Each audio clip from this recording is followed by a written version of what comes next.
যে কোনো নর্মাল টিভিকে আপনি অ্যান্ড্রয়েড টিভি বানাতে চাইলে এই ভিডিওটি আপনার জন্য গুরুত্বপূর্ণ। যারা আমরা নেট ইউজ করি বা ওয়াইফাই ইউজ করি তাদের বাড়িতে নন অ্যান্ড্রয়েড যে টিভিগুলো আছে বা সিএফটি টিভি 14 ইঞ্চি বা 21 ইঞ্চি টিভি আছে বা যে কোনো ধরনের টিভিগুলো আছে, এলইডি টিভি আছে যেগুলো স্মার্ট নয়, সেই টিভিগুলোকে কীভাবে স্মার্ট বানিয়ে আমরা ইউটিউব ব্যবহার করতে পারি বা ইন্টারনেট ব্যবহার করতে পারি, এক কথা যাকে বলতে বোঝায় সেটি হলো এই যে দেখতে পাচ্ছেন এটি একটি বক্স। এই বক্স দ্বারা সবগুলি আমাদের ব্যবহার করা বা সম্ভব। তো এটি কীভাবে সেট আপ করতে হয় বা কী কী এর উপকারিতা আছে আর এর কী কী কার্যকারিতা আছে, তো এই বিষয়টি আজকে আপনাদেরকে দেখাবো। তো চলুন শুরু করি। তো প্রথমে আমরা টিভিটি নেব, তারপর দুইটি মাথা এরকম, এই পাশে একই রকম মাথা, এটাকে আমরা এইচডিএমআই পোর্ট বলে থাকি।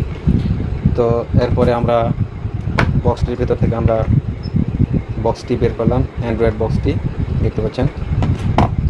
এরপরে আমরা এর ভেতর থেকে